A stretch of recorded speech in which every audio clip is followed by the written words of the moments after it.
Hey, what's up guys? In last tutorial, we talked about how to run a simulation after open a SWAT project. Before we could jump right into the result viewing, I want to first talk about how to load observed data so we could compare to the simulation outputs when we do the output viewing. So what we have here is the SWAT project we have been using before for the tutorials. So I have run the simulation. I have few results. To load the observed data, what we need to do is you want to select the root section in the tree view. This is called the project. If I click the project here, you can see on the right, it will load the watershed map here, and on the right you have some controls you can use to load the observed data. So at first, when you first open that watershed, because you don't have any of the observed data, you can see all the reach here is in blue color. So it means I didn't have any observed data for any of this reach here.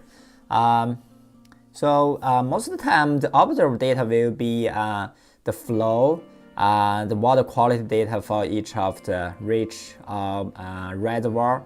So to load the observed data, first you want to select the reach that you have where you have the observed data, because sometimes you may have multiple locations, right, to have the observed data. Maybe you have something in the middle of your watershed and somewhere downstream. So right now for this example, I will select the reach 12 here. So basically you want to do is you want to first select this reach. So to select that, you can just move around your cursor when it's like a hand shape. If it's not a hand shape, you can just click this click this select button here, so it will change to the hand shape. So right now I will move to the reach 12 here and click here. So you can see after I select this reach, it will be highlighted in different color. And after I select that, I will go to the right part and tell the program, oh, I select this reach, and tell the program what observation data I have here. So right now in this program, we have flow in cubic meter per second, we have the TSS in tons, we have the total nitrogen in kilogram, and also the total phosphorus in kilogram. So if you guys want to add observed data, we can add that in the future versions. Right now we only have these 4 options here. I think these 4 will cover probably most of the case you may have here, but I think some of the guys may just look into the flow part. Let's first select flow. So basically what we have done here is if we select reach 12 and then select flow, so we want to load the data for reach 12 and load the flow data. Also below that we have the data interval options. So we have 3 options. We have daily, we have monthly, we have yearly. So basically this will tell the program, oh, I want to let my data is daily and my data is monthly, or my data is yearly. So really based on the availability of your data. Probably for flow data you have daily, but maybe for some of this water quality data, maybe you only have monthly data, right? Also really depends on the model simulation run you want to use. Sometimes you just run daily, so you can use daily data. If you just run monthly, also you can summarize your observed data to monthly and put monthly here. So by default it will be daily. Right now I will just use daily. And after all these options I set up, so I can just click this load button here, and it will open a window. So in this window you can browse to your observe data file here. So I have 4 data file here. You can see flow reach 12, CSV file, that's the daily, and also I have the flow for the monthly, also have the yearly. Also I have a sediment reach and observe data. So it's in CSV format. For the detail format, I will talk that later. Right now we just use that file right now. So I just select the file. This is the daily, so I use the daily. I click open. So after that, the program will try to load the data into the program. After it's done, they will say data is successfully loaded to the reach 12. So it's okay. There's some difference here after you load the data. So first you may notice there that is in the reach 12, before it's a blue reach. Right now, because you already have the data, right, it will change it to a red color. So when you see the red color, it means, oh, I have some observed data already being loaded for this reach. So it may have flow data, it may have TSS data, it may have the nitrogen data, right? So when they have one of these data loaded, it will be a red color. Also, you'll notice that the data you loaded, it will be showing on the bottom, and there is a chart showing all the data here. And you can see I have the daily data here, and from 1993 to 2015 probably. And right now it's showing all the data for all the years, right? But on the right part you can control, so which year you want to choose. By default it's doing all years, and if you choose the each year option, you can see right now each year, so that right now is showing the 1993. Also, if I switch to the each year, and here there will be a show the data table for that year. Also in the bottom you can see it will showing the data of 1993. And also I can change back to all years. It will show all year data. Probably you have noticed that when I switch to all years, the data table is empty. We have done that because if we have more than 1,000 records in that data table, right? We have more than, because we have like 20 years something, right? That's more than 1,000. So we don't show that in the table, so to save some time, right? So, but if we switch back to each year, they will show in the table. If I switch to another year, it will show into the table also. Another good thing is we will do the little bit simple statistics for the data loading here. We have on the bottom in the status bar here. So you can see for right now I have this the total, I have the average, minimum, maximum, and average annual, right? So that's for the data showing here, right? If I switch to all years, so that's for the all years, right? You can have the total and the minimum, maximum. So basically you can switch to different year and see how that data you can check all the statistics. Another one for the viewing the data is you have a start button here. So basically this will do it will have set a timer and go through all the years from the current year. Right now if I go back to 1993, I will click start. So it will start to go loop from the 1993 to next year. You can see the table is changing and the graph is changing and the statistic is changing, right? So in some cases, maybe that's very useful, right? You want to showcase all the data to other audience, right? You want to go through other year, but you don't want to do manually, right? So you can do that using this timer, right? To go through all the data.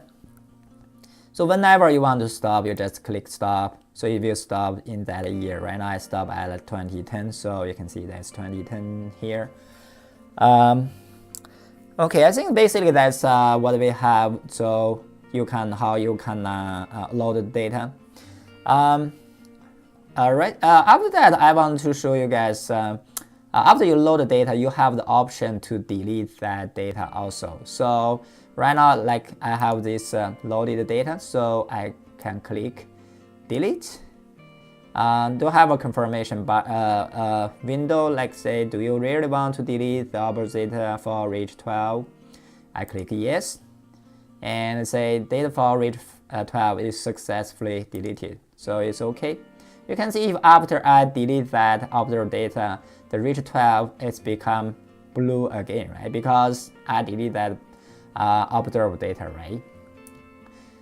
Okay, I think that's cover the basics. So I think I want to do another one is I want to load probably the monthly data, and I want to show you guys how to load that monthly data. So I also have the monthly data for reach 12. So what I do is first, again, I want to first select reach 12 and select the monthly. And for the monthly, right, because I already have the monthly loaded, right? So it's red, so that's not a problem. So I can select maybe another one like this one, right? So it's a blue. I want select this one. It's a monthly right now. I want to select flow and go to load button, and I will select this monthly CSV file and open. So all the data will be loaded here. You can see in this time, because we have less than 1,000 records, so even though it's all years, so I will show all the data in this table here. Also, I have this graph and these statistics. So again, you can, after load, you can delete that. So I can delete this and go to yes. So that's how that works. So the yearly will work exactly the same way. So another thing I want to add probably is you need to first do the switch of the interval and then select the reach, right? So you want to first switch to daily and then select that and select the observation and switch to yearly and do that loading.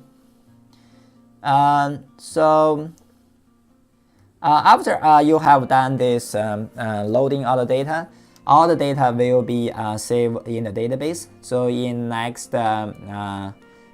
slide, I will talk about what's the where is the database and what's the name of the database. So you will know why you will have a new file there. So basically, that's for your observed data. So after you once you load all the data, that data will be saved in that database, right? Even you close the program and they reopen that project, so all the data will be loaded automatically. So you can see if I reopen that project, if I switch to daily, right? Daily I don't have, right? I have the monthly. So if I switch to monthly, because I already loaded that data, so you can see the reach 12 is become red automatically. So basically, you only need to load once, so you can use them after that. Another one is, so you can notice that this product in the very top level in this tree here. So it means and the observed data you load for this product can be used to any scenario. Right now, I only have a default scenario, right? So if I have you have other scenarios, that scenario can also read the observed data from this database. So you only have one copy of the observed data, and then can be used in all these scenarios. So for the file format of the observed data, right? We're talking about we are using the very simple CSV file. So here, showing here is the format you want to use for your observed data. So the last one is the daily. In the middle is the monthly, and on the right is the yearly data. So we start from the daily data. So for the daily, you should have two columns here. One column is the dates, and the other column is the flow. You can see the data format. You need to use a data format. You need to have the year, you need to have the month, you need to have the date, right? So you can use a dash line for this separation of this month and date. So basically, that's the format you want to use, right? And also, the first row is the header. So the program want to read the first row, they will start to read the data from the second row, right? So there's something you need to know. So it's a very simple CSV format, right? For the monthly data, you can see still the same two columns. The first column is the month, and the second column is the value. And for the month column, you have three formats you can use. First format is this one. It's year, month, and for day you can just use 0, 1. And another one simple one is just year, and month. So you don't need to add the 1, 0, 1 here. And the last one is a very special one. It's the one from America, Canada, download data. So like in this format. So you have the month, dash, and the year. So that's the format. That's the three format we support, right? I think this should be fit into all the data you may have. So you can format. If you don't have this format, you can just format them in the Excel and save as a CSV file. For the yearly data will be very simple, and again, two columns. First column is year, second column is the flow. And for the year format, you have this format here. Will be year and January 1st, or just simple, use just the year. So that's the format for the CSV file. So for the database, observed data database, so after you load all the observed data, so the viewer will create a database to save that data. So when viewer is open the next time, they will load that observed data automatically. First thing is the location of the database, right? So the database will saved in the scenarios folder in the project. So if you remember that in the SWAT project, so there is a scenarios folder. All the scenarios will be in that scenario folder. So the database will be created in that scenarios folder. So in that way, all the scenarios can share the same observed data database. Another one is the second point is a database. One database will be created for each of the time step interval. So if you recall, there are three interval options in when you load the observed data. We will have daily, we will have monthly, we will have yearly data. So for each of these three time step interval, we will create a separate database for that, and using different naming. So right now I have two examples here. You can see I have two examples here. I will have one for the daily data, another one for the monthly data. If you also load the data for yearly, you will also have a yearly data. So basically, all the daily data will save in the daily database. All the monthly data will save in the monthly database. So that's how that database was created. So when you see that two files, like the database files, don't delete them. And so that's there to save all your observed data, so you can compare with your simulation results. So in this video today, we are talking about how to load the observed data into the viewer, so you can compare the observed data to your simulation results. We also talk about the observed data file format you need to load into the program, and the database we created to save your observed data. So from the next tutorial, we will start to touch the result viewing part. we will start to see how you can use the viewer to look into different results using different format like tables, the graphs, and the maps. So thank you guys for watching, and I hope to see you in next one.